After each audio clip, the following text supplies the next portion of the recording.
మన సినిమా చూసినప్పుడు నాకు ఒకటే అనిపించింది. సుజీత్ నా దగ్గరికి చాలా కాలం క్రితం ఒక కామిక్ బుక్ పట్టుకొచ్చాడు. ఓజీ నన్ను అడిగాడు, సుజీత్ బాంబే షూటింగ్ మన ముంబైలో షూట్ చేస్తున్నప్పుడు నాకు ఒక 35 days టైం ఇవ్వండి సార్, ఐ డూ సీక్వెల్లో ప్రీక్వెల్ చెప్తా ఉన్నాడు. మళ్ళీ కథ ఏంటంటే మళ్ళీ అదే చెప్తున్నాడు. అది ఒక సార్ టోక్యోలో సార్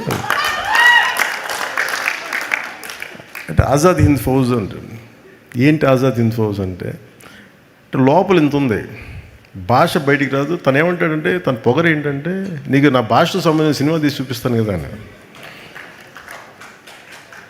అలాంటి అంటే నేను కూర్చోబెట్టి నాకు ఇంట్రెస్టే నాకు, బట్ నాకున్న ఈ పొలిటికల్ దీంట్లో ఎంత చేయగలనా లేదా అనేది ఉంది. నేను రిపీటెడ్గా చెప్పాను, film making is my bread and butter, politics is for me it's a national service. అంటే అది నా కాంట్రిబ్యూషన్, పదవుల కోసం వీటి కోసమే కాదు. పదవి వస్తే వచ్చింది, లేదంటే లేదు. పదవి కోసం ఎప్పుడు అరులు చాచలా. అందుకని నాకు సినిమా నా బ్రెడ్ అండ్ బటర్. నాకు డబ్బులకి నాకు సినిమా కావాలి నాకు, కానీ టైం ఇవ్వలేను, అది ఒక సమస్య ఉంది నాకు. సో నాకు మధ్యలో ఎప్పుడన్నా అందరికీ ఏ ఉద్యోగమైనా కనీసం వారానికి ఒక 4 సెలవు దినాలు ఉంటాయి కదా, అలా 4 సెలవు దినాల్లోనూ లేదంటే పని లేని సమయంలో చేద్దాం, మార్నింగ్ మెయిన్ వర్క్ కాకపోయింది, అలా అన్నీ మాట్లాడుకుంటూ అలా ప్లాన్ చేసుకుంటే చూద్దాం సుజీత్ అన్న. సో నాకేమనిపించిందంటే మొన్న సినిమా చూసినప్పుడు నేను ఎప్పుడు అంత ఎంతూసియాస్టిక్గా మాట్లాడను, మాట ఇవ్వను. దీని ఈ ఓజీ యూనివర్స్ ఈ పదాలు ఇవన్నీ నేను చిన్నప్పుడు మన ఈ DC కామిక్స్ చదివేటప్పుడు చదివాను. నెల్లూరు మన చెన్నై సవేరా థియేటర్లో కూర్చున్నప్పుడు, maybe you must be knowing about it Shreyas. Comics కోసం సవేరా థియేటర్కి వెళ్ళి చిన్న బుక్ షాప్ ఒకటి ఉంటుంది, ఆ బుక్ షాప్లో కామిక్స్. సో దాంట్లో ఆ పదవి నన్ను యూనివర్స్ చిన్నప్పుడు ఎప్పుడు. సో అలాంటిది మనకి ఒక క్యారెక్టర్ తాలూకు యూనివర్స్ని క్రియేట్ చేసి, ఒక స్టోరీ దానికి ఒక క్యారెక్టర్స్ తాలూకు యూనివర్స్ని క్రియేట్ చేసి అది నాకు గుర్తొచ్చింది. మనం సుజీత్ కామిక్ బుక్ స్టార్ట్ చేసి దాంతో క్యారెక్టర్స్ని పెట్టి ఓజీ మన పుట్టకముందు ఇలా ఉంటుంది కదా, ఈ తర్వాత సీక్వెల్ ఇలా ఉంటుంది, ఇవన్నీ చాలా చెప్తాను. అంటే జస్ట్ ర్యాండమ్గా చెప్పాడు ideas, but I can understand.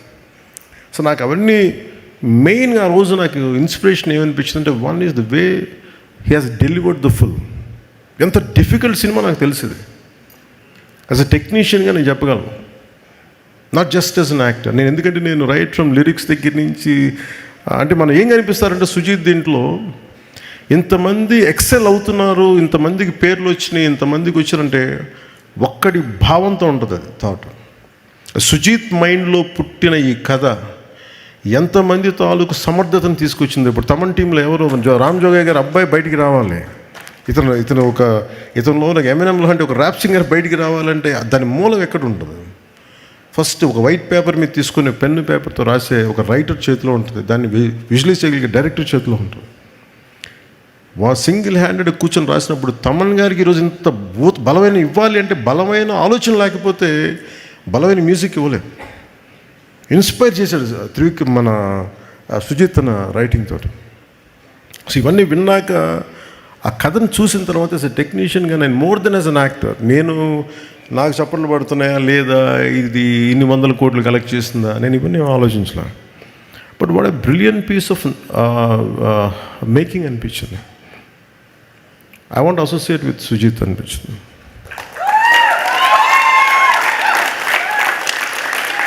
ఎందుకంటే పాపం తన్నాడు, సార్ నాకు ఒక 3 days జపాన్కి రండి సార్, 3 days జపాన్కి రండి సార్ అంటే ఎక్కడ తిరగలనే బాబు, ఇప్పుడు కూర్చోబెట్టి చెప్పాను ఇవన్నీ అంటాను, ప్లీజ్ అంటే నేను చేయలేకపోయాను. ఆ గిల్ట్ ఉండిపోయింది నాకు.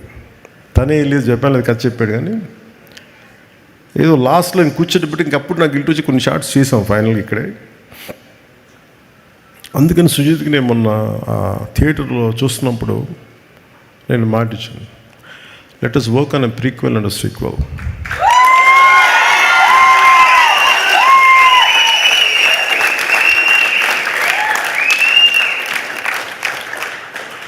కాకపోతే అది చాలా షరతులకు లోబడి ఉంటుంది ఆ సినిమా, కండిషన్స్ అప్లై.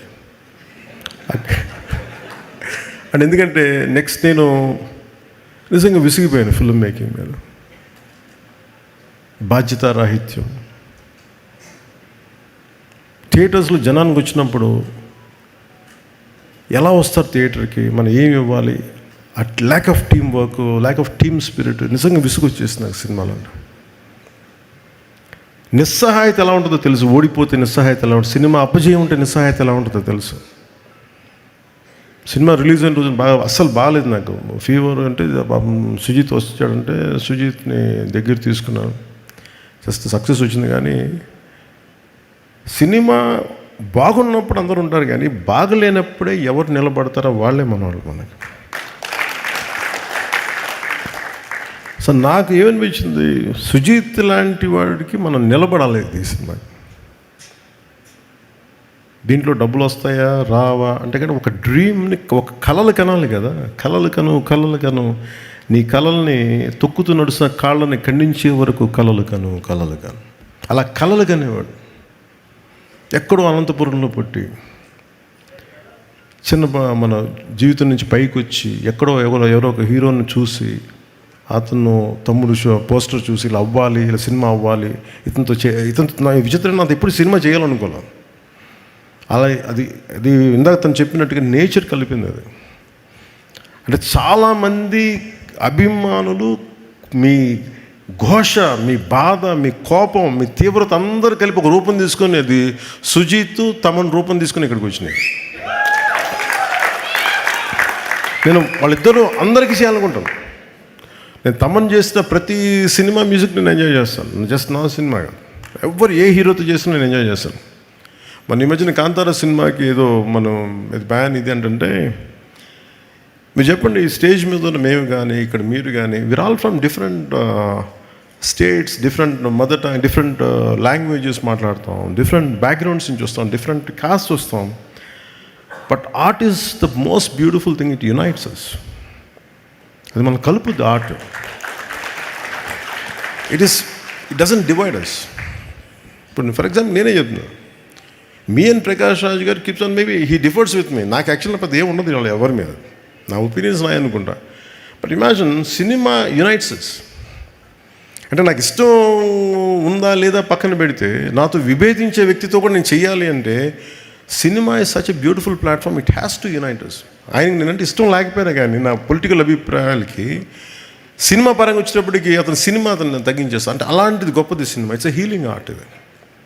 అలాంటి సినిమా మాకు మైండ్ సెట్లో ఉన్న మాకు ఇలాంటి అద్భుతమైన సక్సెస్ ఏం చేస్తుంది, it reiterates, it strengthens our thought.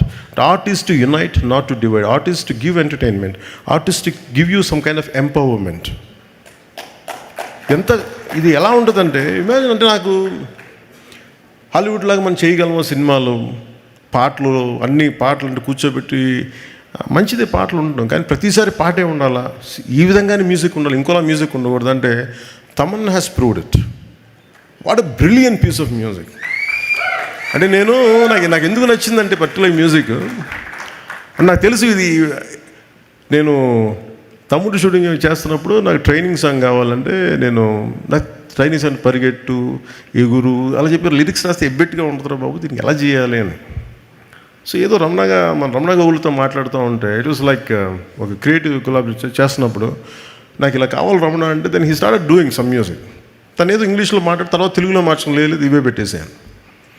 So అట్లాగా అంటే ఒక తర్వాత మన తమన్నే చేసింది మణి శర్మ గారి టైంలో ఈ ర్యాప్ పాటలు పెట్టడం, లేదంటే తమ్ముడులో